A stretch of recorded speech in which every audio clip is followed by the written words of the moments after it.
Under the heavy blanket of a London evening, the city moved as it always did, buses rattling over slick asphalt, headlights gliding through drizzle, the muffled chatter of pedestrians hurrying home.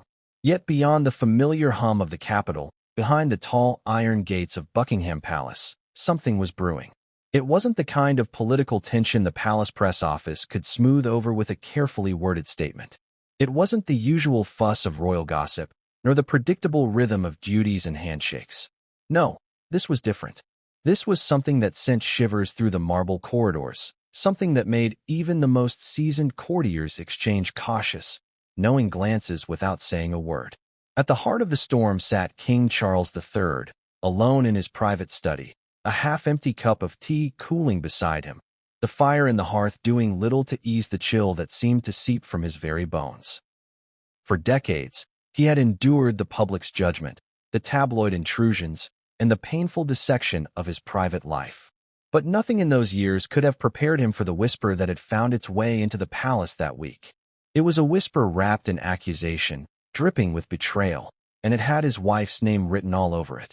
Before we continue, please hit the like button, subscribe to the channel, and turn on the notification bell for updates. Camilla, Queen Consort, the woman who had stood beside him through years of scrutiny, the partner who had weathered storms of public disdain before earning a measure of acceptance, was now at the center of a rumor so destructive that it threatened not only their marriage, but the stability of the monarchy itself. It began, as such things often do, in the most unassuming way. An overheard conversation, a name mentioned where it didn't belong, a report from someone in the shadows who had no reason to lie and every reason to protect the king. Charles didn't want to believe it. He told himself it was nonsense, a fabrication spun by those who still resented their union. But the seed had been planted, and once planted, suspicion has a way of growing roots that wrap themselves tightly around the heart. Even as he carried out his public duties, shaking hands, offering polite smiles, delivering speeches, the thought burrowed deeper. Where was she when she said she was at an engagement? Why were there gaps in her schedule that even her private secretary seemed hesitant to explain? The palace has its own way of handling such matters. There is a hierarchy of discretion, a silent system for quietly checking the facts without drawing public attention. Charles, however, knew this could not be approached lightly. Too many eyes, too many ears, too much at stake. One wrong move, and the tabloids would feast on the carcass of his marriage. So he acted with the caution of a man walking across a frozen lake. Each step deliberate, each breath measured. But then came the letter. It was an unmarked envelope, left not on his desk, but slipped beneath the heavy oak door of his private study, a breach of protocol in itself. The paper inside was cheap, the ink from an ordinary typewriter, the words sharp and to the point. No greeting, no signature, just one chilling line. She's not where she says she is. Beneath it, stapled, were two grainy photographs that made Charles's hand tighten around the page. The images were poor in quality, but unmistakable in subject. They showed Camilla, wrapped in a wool coat, stepping out of a black car and into the entrance of a discreet London hotel, one known in certain circles for offering absolute privacy to its clients. He stared at them for long minutes, his mind pulling up possible explanations, each one weaker than the last. A meeting? A friend in need? A private errand? He wanted to believe it was nothing, but the pit in his stomach told him otherwise. He placed the letter in the drawer of his desk and locked it. But even as he turned the key, he knew this would not be the last time he would open that drawer. That night, the palace felt different. The grandeur of its chandeliers, the echo of footsteps on polished floors, the faint scent of flowers in the reception halls, all of it seemed muted, as though the building itself sensed the fracture forming within its walls. Outside, the rain thickened, drumming against the tall windows as Charles sat in silence, listening to the sound of his own thoughts. He thought of the history of betrayal in his family, of marriages turned to ashes under the relentless glare of public life. He thought of the price paid by those who wore the crown and the toll it took on the heart. In another wing of the palace, Camilla was preparing for bed, unaware, or perhaps unwilling to acknowledge, the storm gathering around her. The queen consort had always been skilled at maintaining her composure, at presenting an air of calm detachment no matter the noise outside. But the rumors had reached ears beyond Charles's, and there were those among the staff who had already begun whispering about what they'd seen, what they'd heard, and what it might mean. The next morning brought no relief. Charles went through the motions of his duties, a briefing with advisors, a charity meeting, a phone call with a foreign leader, but his focus was fractured. Every time he glanced at his watch, every time his mind wandered, it drifted back to the hotel and the photographs and the shadow of the man whose face the camera had not captured. In the days that followed, the palace machine began its quiet investigation. Trusted members of the king's security detail were tasked with observing without being seen. Patterns began to emerge.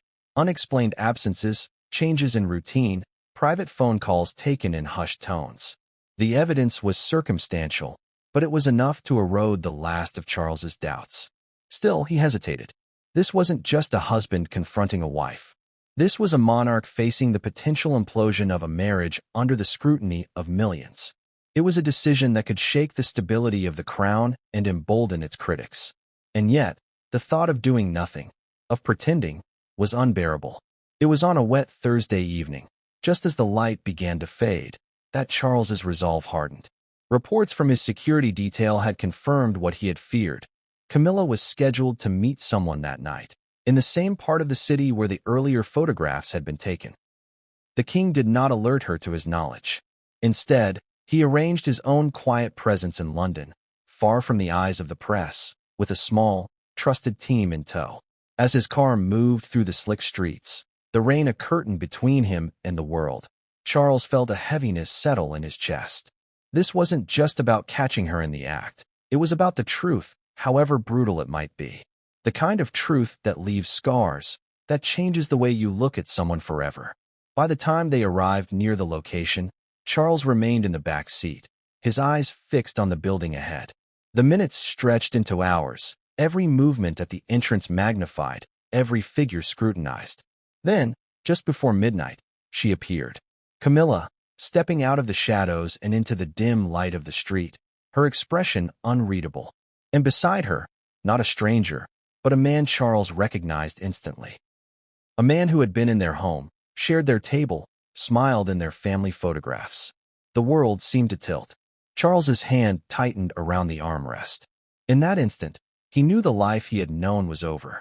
The confrontation, the explanations, the damage control, all of it would come later. For now, there was only the cold, unshakable knowledge of what he had seen with his own eyes. The rain didn't stop. The city didn't pause.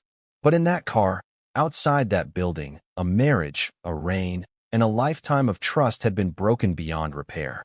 The shift was subtle at first, the kind of change most people might dismiss as the natural ebb and flow of married life. But Charles had always been an observer. He noticed the slight alterations in Camilla's tone during their private conversations, the way her laughter seemed a fraction more forced, or the way her eyes sometimes darted away when he looked at her directly. It wasn't just a matter of affection cooling. There was a tension under the surface, like a string pulled too tight. The first incident that caught his attention happened during a weekend retreat at Highgrove.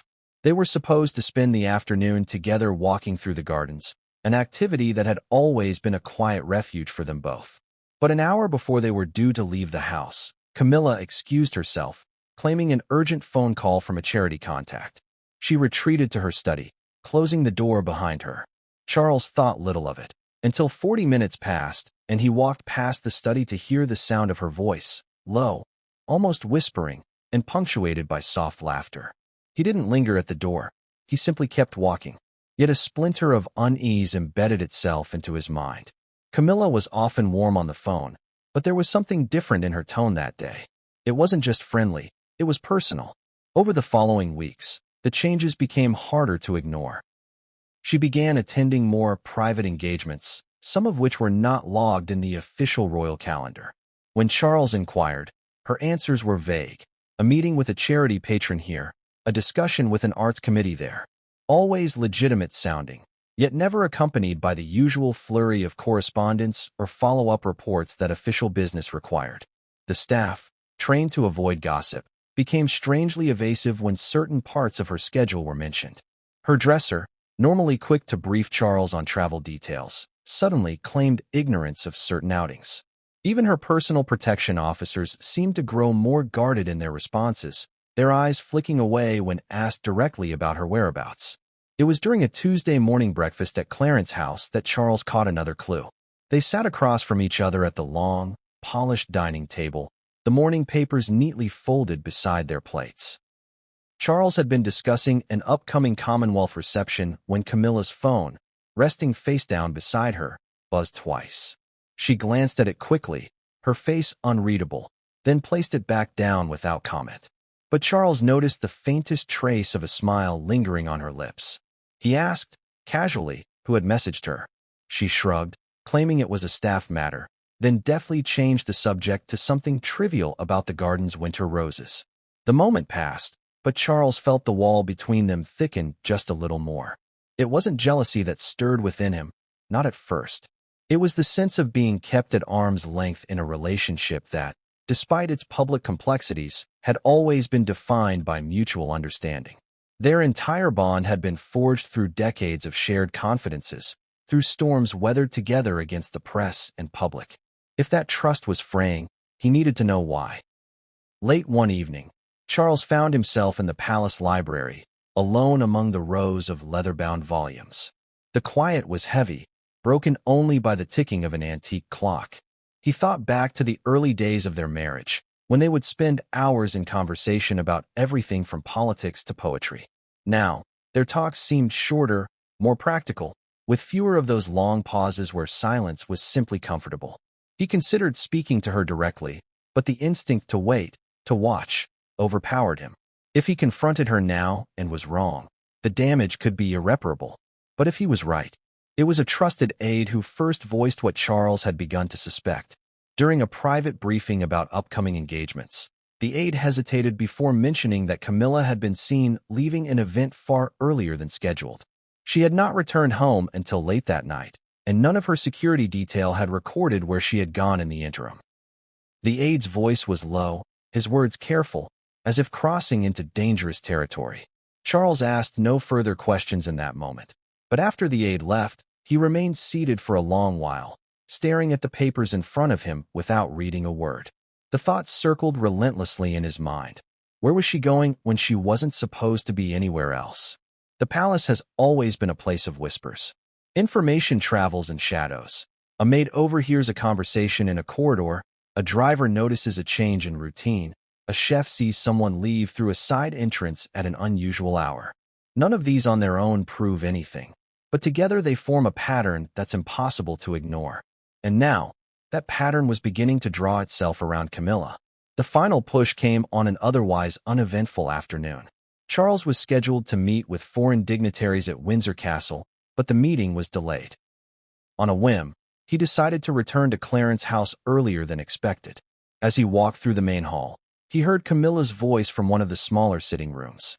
The tone was soft, but it carried a warmth, almost a giddiness, that made him pause. He stepped closer to the doorway, careful not to be seen. Through the slight gap, he could make out her silhouette, seated near the fireplace, her phone pressed to her ear. Her posture was relaxed, her head tilted slightly, as if she were smiling at the voice on the other end. He couldn't hear the words clearly, but the sound of her low laughter cut through him like a thin blade. A second later, she caught sight of him in the doorway. There was a flash of surprise in her eyes, quickly replaced by a practiced smile. She ended the call abruptly, claiming it was a quick chat with an old friend. Charles nodded, said nothing, and walked away. But in that moment, the doubt was no longer a vague shadow. It was a living presence. That night, as he lay in bed beside her, listening to the rhythmic sound of her breathing, Charles stared at the ceiling and made a decision. Whatever was happening, he would find out the truth. And once he did, there would be no going back. It was a damp and gray Friday morning when the letter arrived. The palace postroom handled hundreds of items daily, from official correspondence with heads of state to handwritten notes from school children. Most were sorted, screened, and filtered through multiple hands before reaching the king's desk.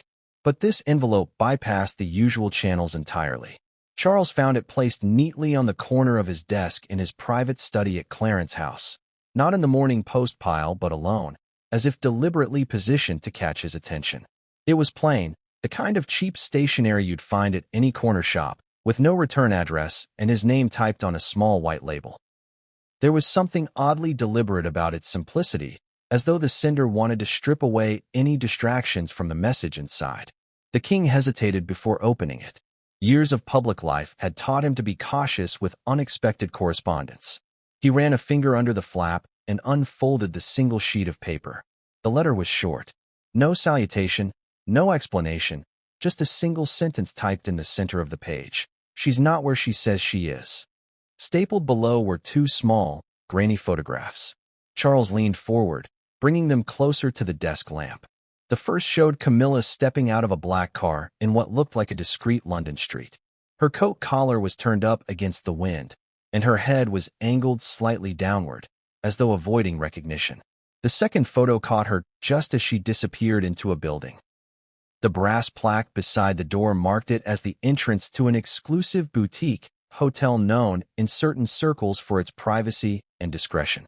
There was no date, no timestamp, no note explaining who had taken the images. Just that chilling line above them, a line that lodged itself firmly in Charles's chest. His first thought was to dismiss it. He had been targeted with misinformation before, anonymous letters meant to stir trouble or provoke a reaction. But the photos looked recent, and the coat she wore was one he'd seen her in just days ago. His second thought was more unsettling. If this was true, then someone had been following her closely enough to track her movements without her knowledge. Charles slipped the paper back into the envelope and locked it inside the bottom drawer of his desk. For the rest of the morning, he tried to focus on his scheduled meetings, but the image of Camilla stepping into that hotel returned again and again, gnawing at his concentration. By lunchtime, he could no longer ignore it. He summoned his most trusted aide, a man who had been with him for decades and understood the delicate balance between loyalty and brutal honesty. Charles handed him the envelope without a word. The aide scanned the contents, his expression unreadable, before folding the letter back into its envelope. "Do you want me to look into this, sir?" he asked quietly. "Yes," Charles replied after a pause. Discreetly. "No one else is to know." "Not yet." The aide nodded, his face grave, and left the room. Charles sat back in his chair, staring at the flicker of the fire in the grate. He hated himself for what he had just done, for giving weight to the suspicion, for setting in motion something that could not be undone. But the alternative, ignoring it and letting it fester, felt impossible. That night, over dinner, Camilla seemed in high spirits. She talked about an upcoming charity luncheon, about a book she had been reading, about a mutual friend's recent holiday. Charles listened, smiling at the right moments, but his mind was elsewhere. Every casual remark she made was measured against the photographs locked in his desk. He wondered if she could sense it, the shift in his gaze, the undercurrent of doubt. If she did, she gave no sign. 2 days later, the aide returned with preliminary findings. The photographs were indeed recent, taken just over a week ago. The location had been identified as a small, members-only hotel in Mayfair, one with a strict no-media policy and an underground entrance for high-profile guests. More troubling was the detail that Camilla had no official engagement scheduled for that day, and her personal security logs indicated she had been at home during that period. Charles felt the weight in his chest deepen. The fact that her movements had not been officially recorded meant either her staff had been misled or they were complicit in concealing her absence. Neither possibility sat well with him. The aide offered to dig deeper, to cross-reference the hotel's guest list with known acquaintances. But Charles stopped him. "Not yet," he said. "Let's just watch." In the following days, Charles began to notice other small details he might have overlooked before. Camilla's phone seemed to be with her constantly now, never left unattended on a table or in another room. She would excuse herself to take calls in private, returning minutes later with an easy smile and some benign explanation. Her calendar included more personal time, with fewer details given about how it was spent. The letter had not only planted suspicion in Charles's mind, it had sharpened his perception. He began to see patterns where before there had been only routine. He didn't speak of it to anyone else. Not to his children, not to his sister, not to his closest friends. To share it would be to admit the possibility that it was true, and he wasn't ready for that. Not yet. One evening, unable to sleep, Charles retrieved the envelope from his desk. He spread the photographs out on the blotter, studying every detail. The angle of her face, the set of her shoulders, the faint blur of a man's figure in the background of one shot. The figure was too indistinct to identify, but the outline suggested he was tall, with dark hair. That silhouette haunted Charles. He returned the photos to the envelope and sat in the quiet for a long while.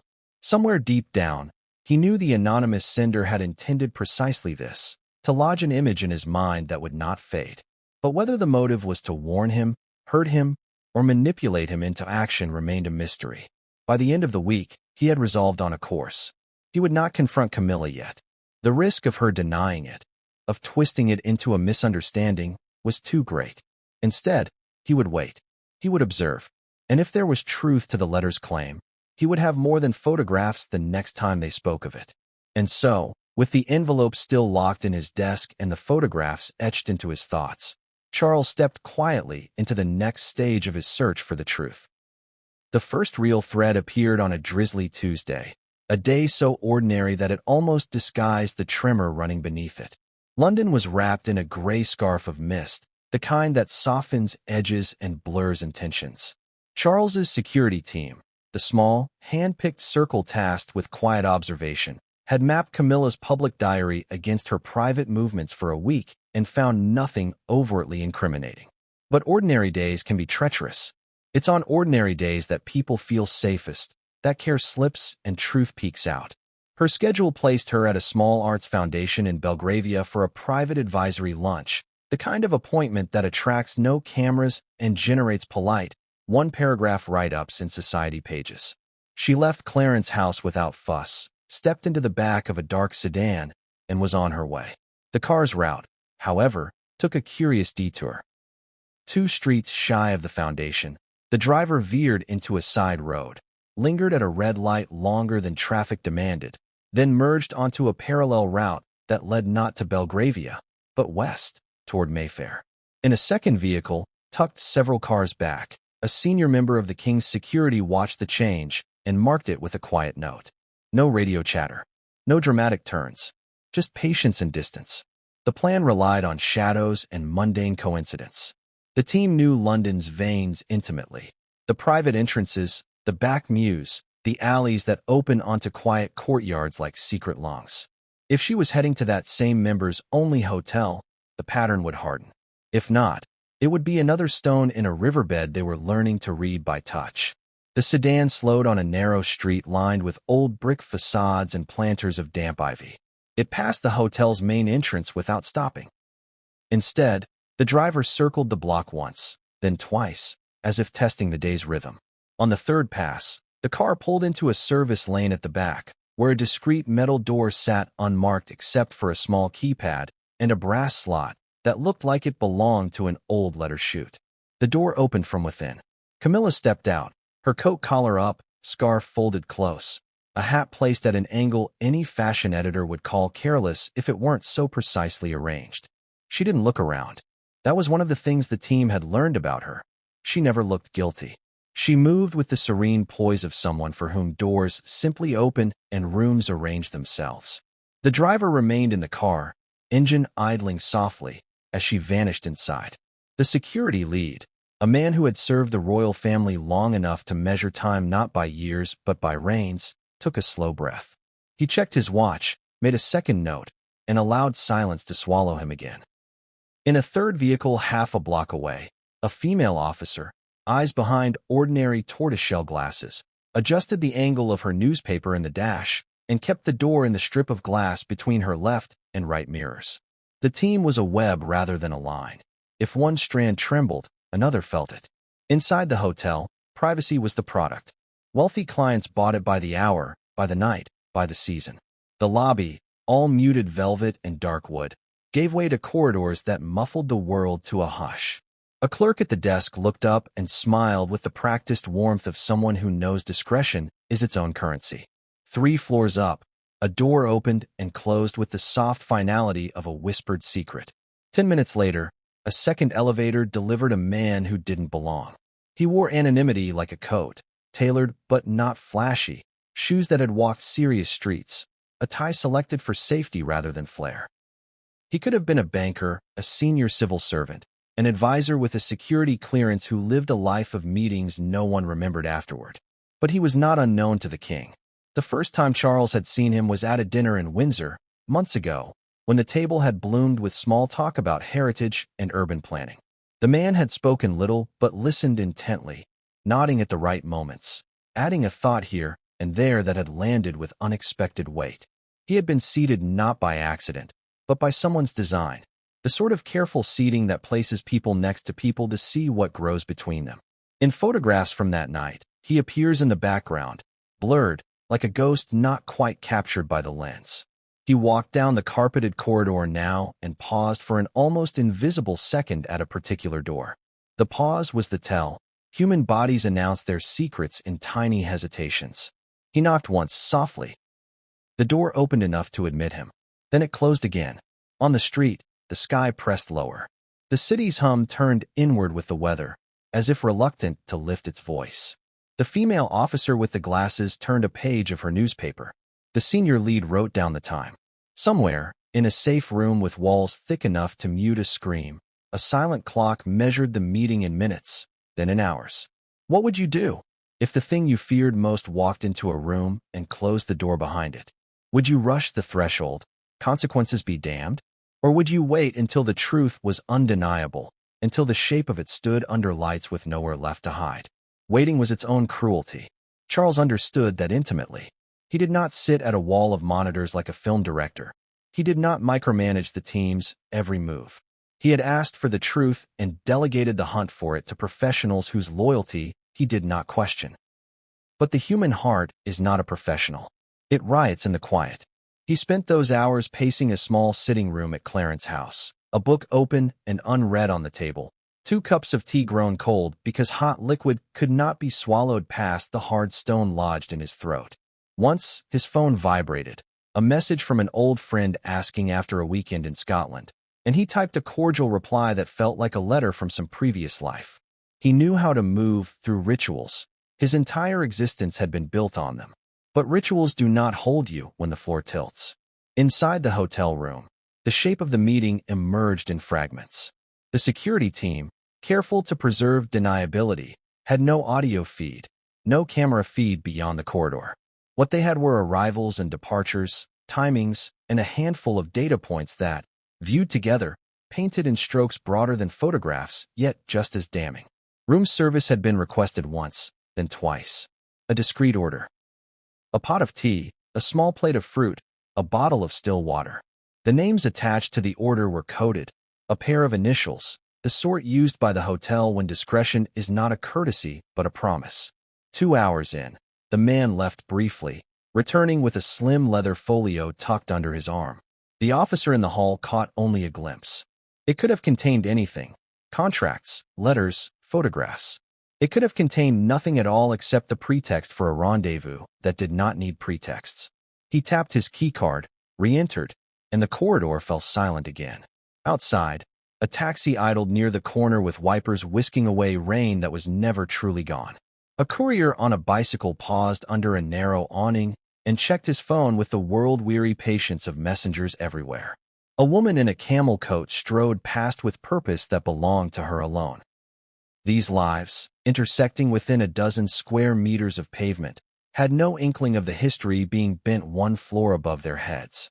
The senior lead checked his watch again, then made a small calculation. The window was nearing a point where the risk of discovery would swell. The longer anyone stays in a place they shouldn't be, the more chance the world will throw them an accident, a colleague passing through, a whisper in the wrong ear, a camera in a wrong place. The team had agreed on a maximum exposure time. Beyond it, the priority shifted from observation to containment. Containment, in their lexicon, did not mean force or confrontation. It meant channels opening in case the media got a scent. It meant cars positioning for quick extraction if the day tilted into chaos. It meant a dozen quiet phone calls going to a dozen calm voices who could dial down fires before they became infernos. The monarchy survives not on the sharpness of its sword, but on the softness of its gloves. He opened a secure line, thumbed a preset, and waited. When the voice on the other end answered, he said only, "The meeting is active. We are inside the window." The voice replied, "Received," and that was that. 3 hours after she had arrived, the door opened. The man stepped out first. He glanced left, then right, then adjusted his cuffs with the chill composure of someone who had built a life inside controlled explosions. He walked toward the elevator without looking back. The officer with glasses tracked him to the lift, noted the floor he selected, and watched the doors close. 30 seconds later, Camilla emerged. She paused a fraction longer than he had, as if taking a breath that needed a room of its own. Her hat was gone. She had pinned her hair into a looser arrangement than when she came in. A single strand had escaped and lay against her cheek like a question mark. She carried nothing but a small handbag that looked lighter than when she'd entered. Her face was the portrait of calm. It always was. She moved to the elevator and pressed the button with the elegant decisiveness of someone who has lived every day of her adult life under eyes and learned how to survive them. Downstairs, she didn't pass through the lobby. A staff member appeared as if from the wallpaper and guided her along a corridor that led to that same back door with the keypad and the brass slot. Outside, the sedan idled, its engine weaving a quiet line through the rain. The driver stepped out, opened the door, and she slid in. The lead waited a full minute before exhaling. Then the choreography resumed. The second car pulled out. The third waited 10 beats and followed. Traffic folded them into its anonymous flow like a river absorbing a stone. Was it enough, what they had seen? Enough for truth, for confrontation, for the next step that once taken could not be untaken? There is a difference between suspicion and certainty, between patterns and proof. But there is also a difference between innocence and theater. Which was this? The sedan did not return to Clarence House. It took a longer route that skirted the edges of Hyde Park and then dropped south, eventually aligning with a quiet street where a friend of Camilla's kept a townhome. The driver parked. Camilla did not get out. She spoke with him for a moment, her head tilted forward in a posture of confidential instruction, then sat back. The car idled another 2 minutes before pulling away and arcing toward home. At Clarence House, Charles heard the key in the lock before he heard her voice. It was late, but not unusually so for a day of engagements. She found him in the sitting room, where lamps pooled gold on the carpet and the rain tapped a metronome against the windows. She smiled, the small, practiced smile of shared domesticity, and told him the luncheon had been long but fruitful, the conversation invigorating, the foundation's plans ambitious.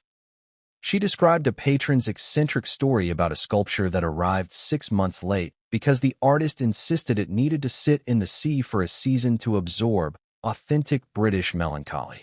He smiled where the story required a smile, nodded where it asked a nod, and asked questions measured with the care of a man tasting a stew for poison. Did she see so-and-so? Yes. Was the arts minister there? Briefly. Did they discuss the new garden exhibition? They did, and it was charming. Each answer lay polished on the table like cutlery. Each gleamed. None of them rang when tapped. After she retired for the night, Charles stood alone for a while longer. He considered the letter. He considered the photographs. He considered the hotel, the door, the man, the time. He considered the way truth sometimes arrives not as a trumpet, but as a series of soft taps you can ignore until you can't. He went to his desk and opened the bottom drawer. The envelope was where he had left it, edges worn from too many careful fingers. He slid the photographs out, placed them next to a blank card, and wrote a date and time beneath each with a fountain pen that had written speeches, condolences, thank yous, condolences again. The ink spread cleanly on the paper. Facts have a certain dryness to them when you strip away the story. He was tired of stripping away stories. Sleep came in fragments. In one fragment, he was 30 years younger and running through a wet garden with someone laughing beside him. In another, he was old, older than he had ever imagined, and every step took him past a closed door he wasn't allowed to open. In the last fragment, he opened the door and found only a mirror. The next morning, he did what people do when they do not know what to do. He kept his appointments. He shook the hands of people who had waited in lines to shake his hand and told them sincerely that their work mattered. He listened to a schoolboy explain a project about saving hedgehogs and looked at the boy the way one looks at something pure, because purity is rare and therefore precious. He returned to the palace and ate a sandwich without tasting it. Then he made a decision. Not the kind of decision that explodes a life in a day, but the kind that changes the angle at which the sun hits it. He authorized the team to move from observation to confirmation. Not a trap, not a sting in the aggressive sense, but the arrangement of circumstances that would allow doubt to lose its last alibi. It was not that he wanted spectacle. He wanted certainty. You can judge him for that. You can say a husband should trust his wife until trust is shown to be foolish. You can say a king should hold himself above the mess of ordinary jealousy. But what is a king when you remove the robes and the orb and the polite fiction that he is different from us? He is a man who wants his home to be safe when he closes the door. The plan, such as it was, had a simplicity that felt almost beautiful. It relied on routine, on the gravity of habit. If she returned to the hotel, certain steps would unfold in a particular order. The team would not force those steps. They would only be there when the steps were taken. The rest would be a matter of time and rain indoors.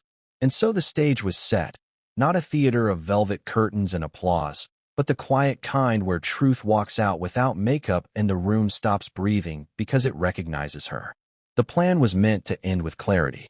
Charles had told himself that a single undeniable moment would make all the difference. A moment so clear it would cut through excuses, rehearsed smiles, and polite evasions. But life rarely delivers truth neatly wrapped, and on the night he intended to confront Camilla, fate intervened with a cruel precision.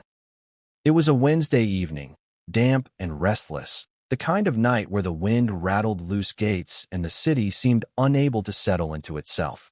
Charles had spent the day in a state of quiet agitation, his mind split between official duties and the looming confrontation.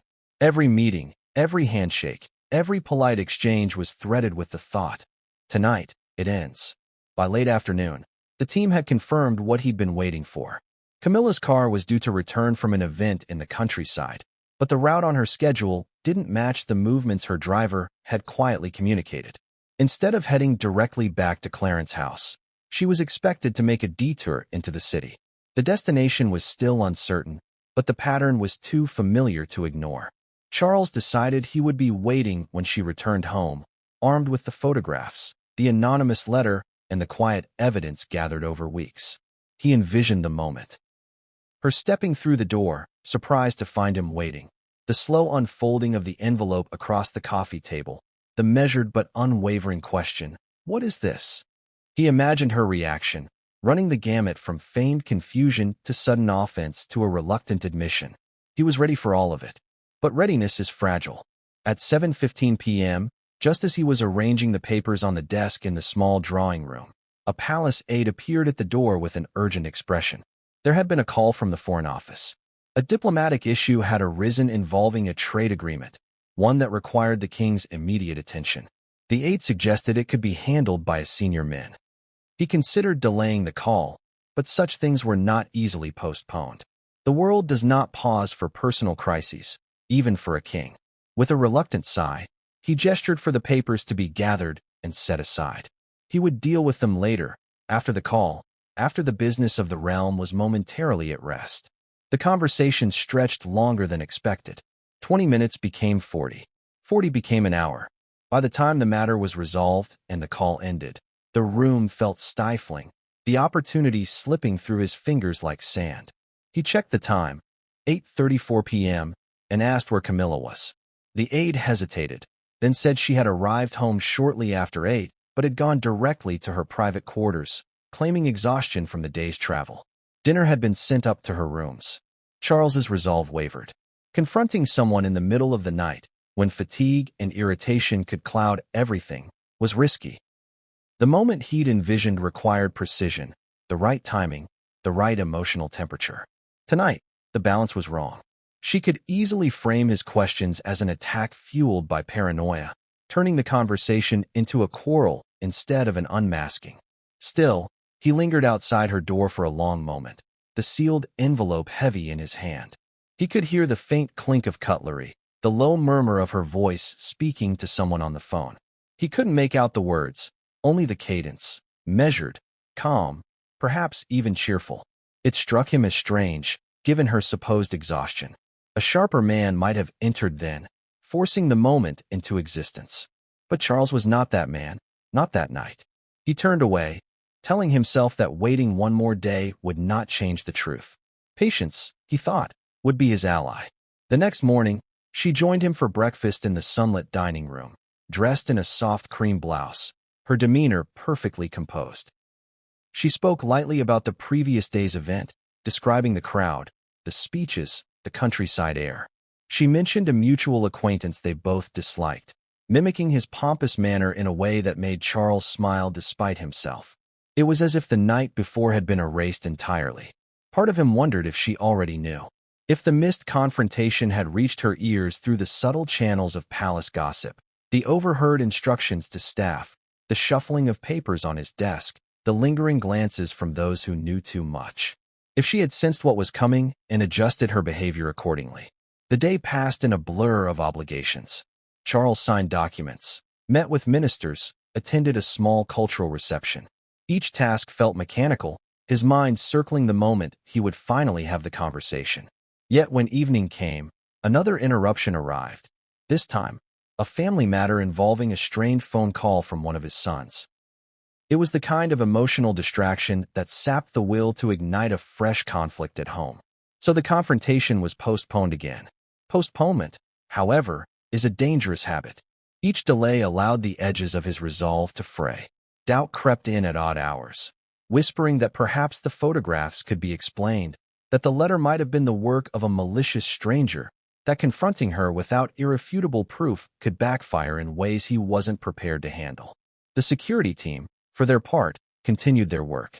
Each report they filed was precise, clinical, stripped of speculation. But Charles could read between the lines. Camilla's movements continued to include those inexplicable gaps, those small windows where her location was accounted for only by her own word. No direct evidence had emerged since the hotel meeting, but the absence of proof was not the same as the proof of absence. And so, the confrontation that had seemed inevitable became a ghost.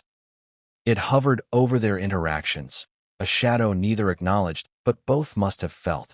In private moments, he would glance at her and see only the woman he had loved for decades. In others, he would see the outline of the man in the photograph's background, faceless yet looming, and feel the slow burn of suspicion return. In the quiet of his study, Charles sometimes rehearsed the words he might use. He imagined her reactions, her defenses, the way her eyes would shift or hold his. But each time the opportunity arose, something in him, duty, caution, fear, would intervene. And perhaps that was the cruelest part. Not the letter, not the photographs, not the whispered reports from his most trusted aides, but the fact that the moment to confront her had been there, within his grasp, and he had let it pass. The confrontation never happened that night. And because it didn't, the truth remained locked in the same place as the letter, sealed, waiting, patient as only a wound can be. The gala had been on the royal calendar for months, a glittering charity event at one of London's most prestigious venues. It was the sort of evening designed to showcase elegance, unity, and the enduring glamour of the monarchy. Every detail was choreographed, from the timing of the royal arrival to the seating arrangements that balanced politics with society's most delicate egos. For Charles, it was meant to be another performance of stability. For Camilla, it was an opportunity to remind the world of her charm and presence. But beneath the polished veneer of the night, Charles carried the weight of weeks of suspicion. The confrontation he had delayed was now buried under the public facade they were required to maintain. Still, the thought of the anonymous letter and the grainy photographs remained in the back of his mind like an unwelcome guest. From the moment they stepped out of the car, the flashes of cameras lit up the night. Camilla, dressed in a deep sapphire gown that caught the light with every movement, looked every bit the queen consort. She smiled, waved, and exchanged pleasantries as they made their way into the grand hall. Charles, ever the professional, matched her pace and demeanor, nodding to familiar faces, offering polite smiles, yet observing her with the quiet intensity of a man searching for patterns in a storm. Inside, the room shimmered with crystal chandeliers and gold-trimmed mirrors. Waiters moved silently between clusters of guests, trays balanced with champagne flutes. A string quartet played softly in the background, the music weaving through the low hum of conversation. The event was for an arts and culture foundation, a cause Camilla had publicly supported for years. But it was the guest list, not the cause, that had caught Charles's attention in the days leading up to the evening. Among the attendees was a man whose name had appeared, indirectly, in one of the security reports. The same man Charles had recognized from the hotel meeting. He was not a public figure in the traditional sense, but he moved in influential circles: art dealers, foreign dignitaries, and financiers who preferred to stay behind the scenes. His presence tonight could have been coincidence, but Charles had long ago stopped believing in coincidence. Throughout the cocktail hour, Charles watched from across the room. Camilla was adept at working the crowd, gliding from group to group with practiced warmth. She laughed at the right moments, touched a hand lightly on an arm for emphasis, leaned in to listen when someone spoke. Yet there was something different in her posture when her eyes met the man's across the room. It was fleeting, a glance that might have meant nothing to anyone else, but to Charles, it was a silent conversation, a recognition that bypassed the spoken word entirely. The man did not approach her immediately. Instead, he kept to the periphery, speaking to other guests, occasionally glancing in her direction. Charles noted each glance, each shift in their position as the evening unfolded. Eventually, during the transition from cocktails to dinner, their paths intersected. It happened in the narrow space between the reception area and the dining hall, where guests naturally slowed to greet one another before finding their seats. Camilla paused, and so did he. They exchanged a brief handshake, a few words, and a shared smile. It was polite, perhaps even innocuous, but Charles's instincts told him it was something more. There was a softness in her expression that he had not seen directed at anyone else that evening. At the dinner table, Charles was seated several places away from Camilla, separated by ministers, patrons, and philanthropists. He could see her diagonally across the long, candlelit table, her face illuminated in warm gold. The man was seated only 2 places from her, and though they did not speak constantly, their occasional exchanges were enough to keep Charles's attention locked on them. Halfway through the second course, Charles noticed Camilla excusing herself from the table.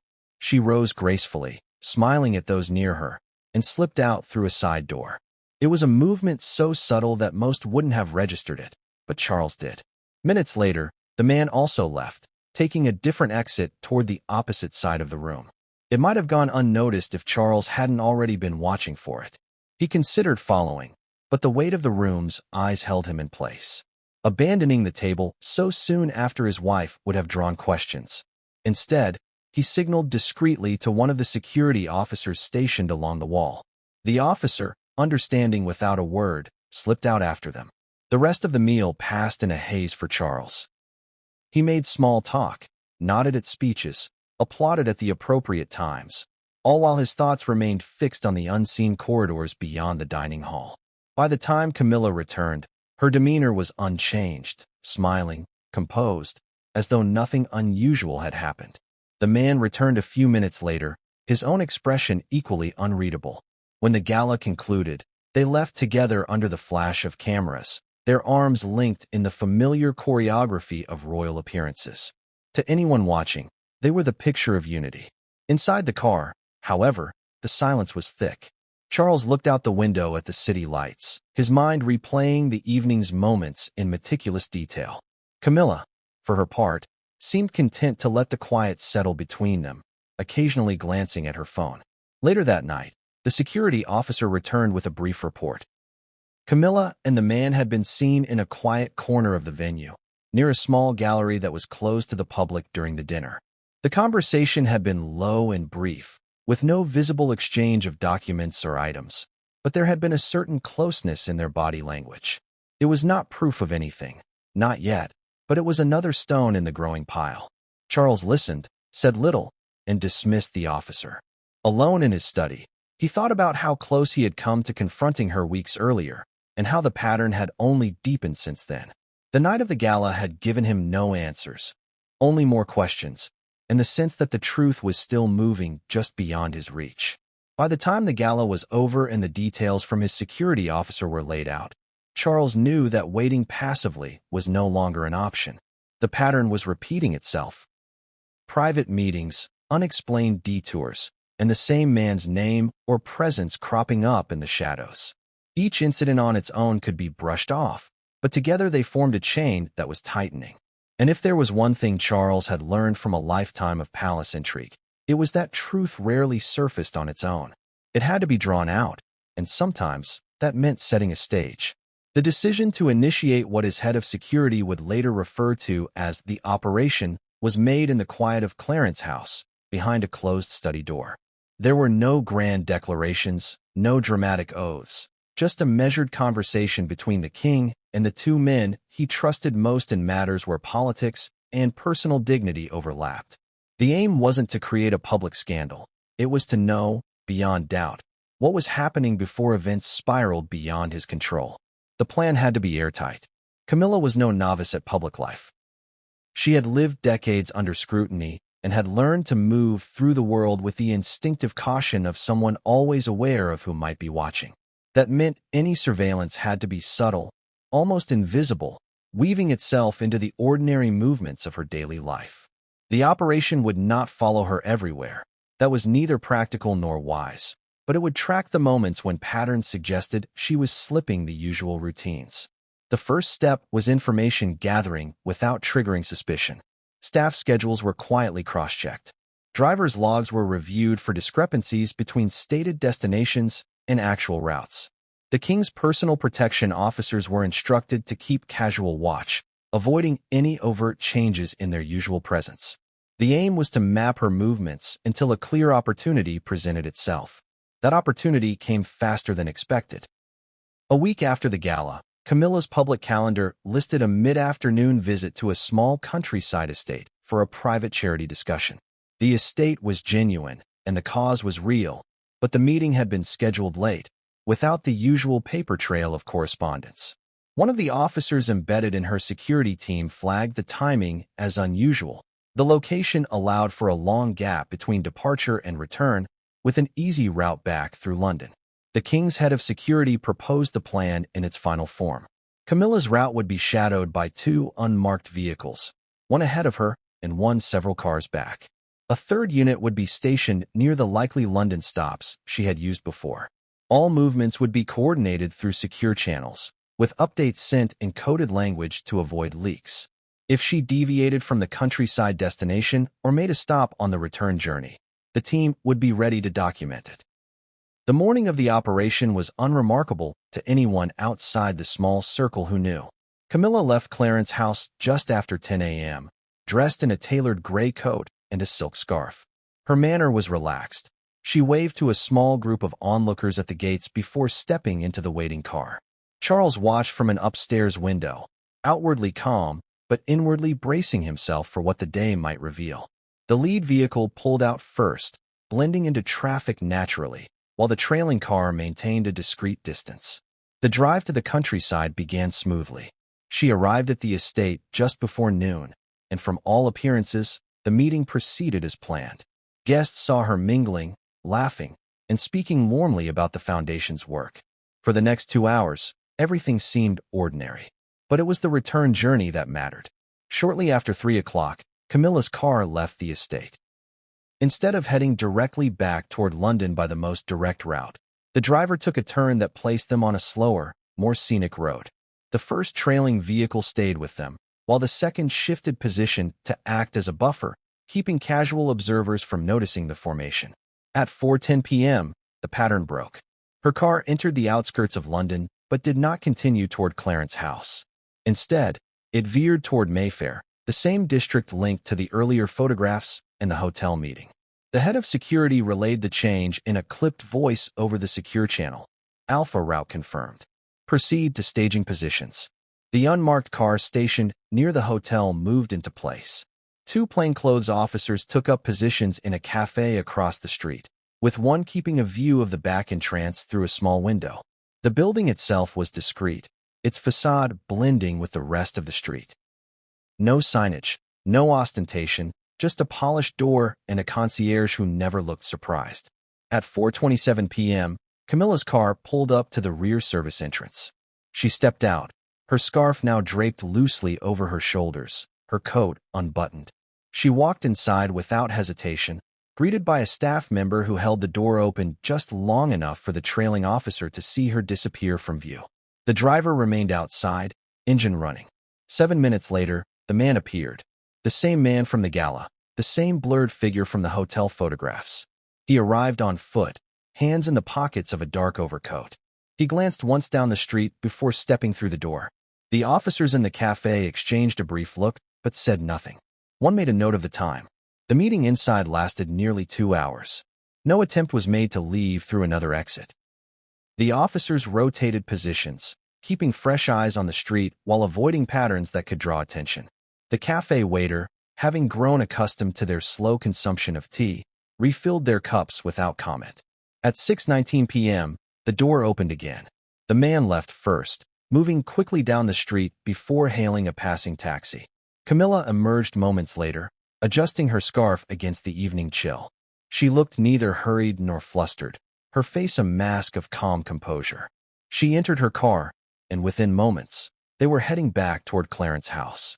As the trailing vehicles fell into position, the head of security issued the final update of the day: package en route. Full record secured.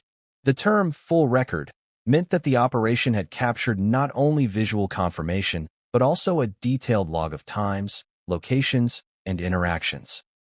It was not a complete explanation, but it was as close to certainty as they could get without crossing into more invasive measures that the king had expressly ruled out.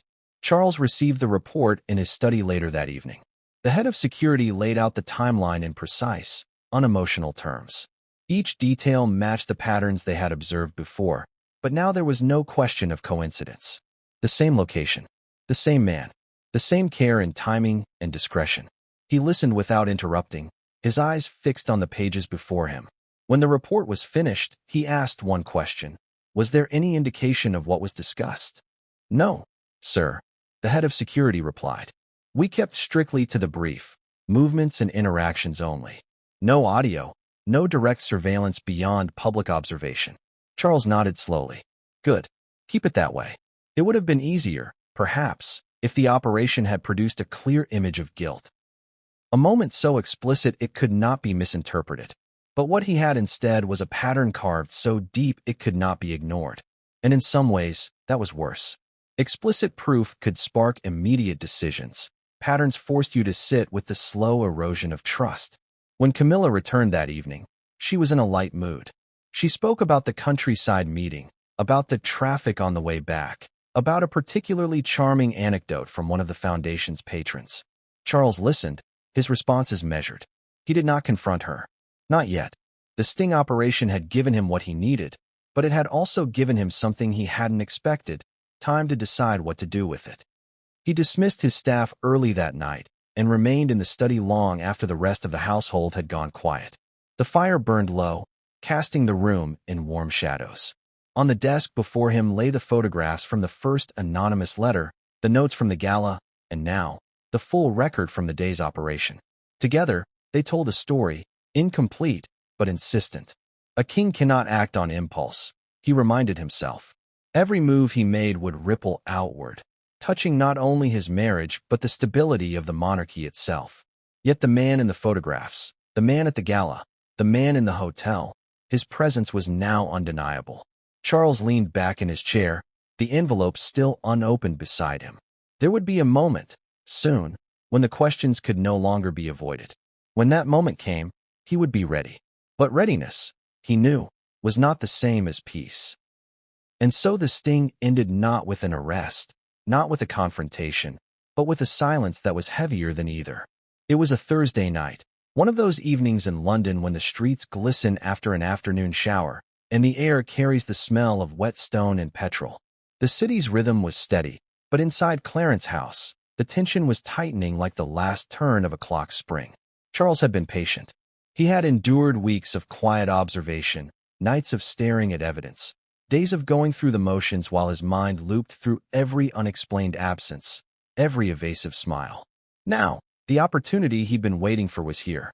The head of his security team had sent him a brief, almost casual message that afternoon. Pattern holding. Unscheduled meeting likely tonight. That was all Charles needed to hear. There would be no hesitation this time, no diplomatic call or family matter to pull him away. He was going to see it for himself.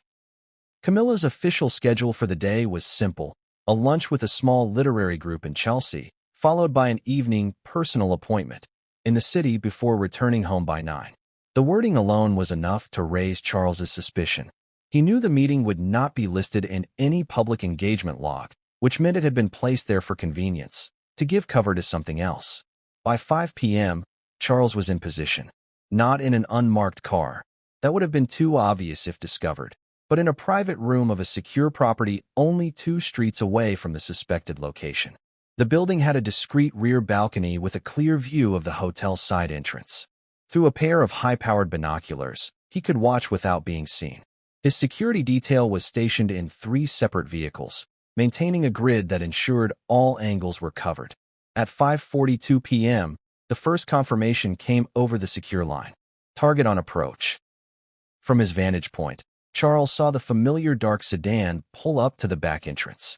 Camilla stepped out, her hair perfectly arranged, a cream shawl draped over her shoulders. She didn't hurry, didn't glance over her shoulder. Her pace was steady, confident. She moved like someone who had made this walk before. Exactly 7 minutes later, the man appeared. He arrived on foot again, his overcoat collar turned up against the breeze, hands in his pockets. This time, there was no pause at the door, no hesitation. He stepped inside with the ease of someone expected. Charles lowered the binoculars for a moment and closed his eyes.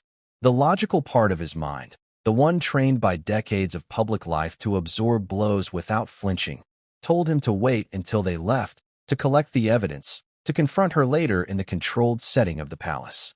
But the human part of him, the part that was a husband before he was a monarch, burned with the need to end this now. He didn't move yet. He watched. Inside, his security detail was operating in absolute silence. One officer maintained position in the cafe across the street. Another was stationed in the alley that connected to the hotel's underground garage. A third, dressed as a maintenance worker, had gained access to the lobby hours earlier under the guise of inspecting the heating system. He was close enough to see them enter the lift together. Time stretched. 30 minutes passed. Then an hour. Every tick of the watch in Charles's hand felt like a hammer striking iron. At 7:04 p.m., the call came through. They've ordered food to the room. No indication of departure yet. Charles could have left then, told himself it was enough. But the part of him that wanted certainty, that wanted the truth laid bare, kept him rooted to the spot. He thought about the letter that had started all of this, about the night of the gala, about every calculated delay that had kept him from acting sooner. Tonight, there would be no delay. By 8:12 p.m., the room lights on the 3rd floor flickered briefly in the binoculars, a detail his security man in the lobby confirmed as the signal that the food had been delivered and cleared away. Then, at 8:27 p.m., the door opened. The man stepped into the hallway first, speaking over his shoulder to someone still inside. Camilla emerged seconds later, her expression relaxed, even warm. She reached briefly toward him, her hand brushing his sleeve in a gesture that was not formal, not accidental. They stood there for just a moment longer than necessary before heading toward the lift together. That was the moment Charles moved. He signaled to his lead officer, who relayed instructions with the kind of quiet efficiency that comes only from years of training. The officers on the ground adjusted their positions so that neither Camilla nor the man would leave without passing them. The king descended from the balcony into the waiting car parked discreetly at the rear of his viewing point. The timing had to be perfect. Too early, and they might slip away into separate vehicles. Too late, and the moment would be lost. The lift doors opened into the lobby. The man stepped out first, scanning the room in that automatic way of someone used to discreet meetings. Camilla followed, tucking a strand of hair behind her ear, smiling slightly at something he said. They moved toward the back entrance where her car waited. The king's car pulled into the alley at that exact moment, blocking the sedan's exit. The driver's door opened, and Charles stepped out. For a brief second, the scene froze. Camilla halfway between the lobby and the car, the man beside her, the king standing in the narrow space with the kind of stillness that comes from controlled fury. Her expression shifted instantly. Surprise first, then a flicker of something unreadable. Not quite guilt, not quite fear, but an awareness that whatever she had been doing was no longer happening in the shadows. The man stiffened, his eyes darting between them, calculating whether to speak, move, or vanish. Charles didn't shout. His voice, when it came, was low but sharp enough to cut the space between them. Going somewhere. Camilla hesitated, then offered the kind of smile she might have used at a garden party to defuse an awkward comment. I was just. Save it, he said, his tone leaving no room for interruption. He turned to the man. You should leave. Now. The man's jaw tightened. For a heartbeat, it looked as if he might argue, but then he gave a small nod, stepped around Charles, and disappeared into the night. Camilla stood still, her hands clasped lightly in front of her. This isn't what it looks like, she began, the cliché hanging in the air like an insult. Charles took a step closer, his eyes never leaving hers. Then tell me, he said, what is it? She opened her mouth, closed it again. The silence stretched between them, thick and suffocating. Finally, she glanced toward the car. We shouldn't do this here. No, Charles said, his voice steady. We'll do it at home. The ride back to Clarence's house was silent except for the muted hum of the engine. Camilla looked out her window, her face turned away from him, while Charles sat rigid, hands folded in his lap, staring straight ahead. When they arrived, the staff had already been dismissed from the front hall. They walked inside together, but separated as soon as the door closed. Charles to his study, Camilla to her private rooms. No words were exchanged. The confrontation, the full reckoning, would come later. But the truth, or at least the shape of it, had been seen. Alone in his study, Charles poured himself a glass of water and sat in the dark, the image replaying in his mind. The two of them emerging from that hotel, the casual brush of her hand against his sleeve, the look on her face when she saw him standing there. It was not proof in a court of law, but in the court of the heart, it was enough. The evidence was no longer confined to photographs or reports. It was etched into his own memory now, undeniable and unshakable. Whatever story she chose to tell, whatever explanations she might offer, the moment itself could not be erased. And Charles knew, with the quiet certainty of a man who had waited too long to act, that nothing between them would ever be the same again, no longer be restored.